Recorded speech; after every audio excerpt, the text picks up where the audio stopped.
මේකේ අලු ගොඩක් වෙලා ඉඳි. මැරිලා ගියන් පස්සේ ওই ජීවත් වෙලා ඉන්න කාලේ අපි රණ්ඩු වෙනවා, ඔට්ටු වෙනවා, දේවල් තමන්ගේ කරගන්න දුක් වෙනවා, ඉඩම් ටික පරිස්සම් කරගන්න රණ්ඩු වෙනවා, රණ්ඩු වෙවි කියනවා මේ ඉඩම පරිස්සම් කරගන්න මහන්සි වෙන්නේ මම වෙනුවෙන් මගේ ඊළඟ පරම්පරාවට. කොච්චර කැප වුණත් කොච්චර මහන්සි වුණත් මතක තියාගන්න මැරිලා ගිහිල්ලා උපරිම අවුරුද්දයි. හරිද? අවුරුදු 100කින් කිසිම කතාවක් ඔබ ගැන මම ගැන නැති වෙයි මේකේ.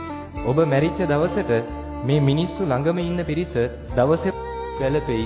හැබැයි දෙවෙනි දවසේ අඬනවද පළවෙනි දවසේ තරම්? නෑ. තුන්වෙනි දවසේ දෙවෙනි දවසේ තරම් අඬන්නේ නෑ. 7 දවස් එනකන් අඬ වැළපි ඉඳි. හැබැයි ඊට පස්සේ 7 දවසේ පින්කම කරන් පස්සේ ඉඳලා හිටලා අඬයි වැළපෙයි.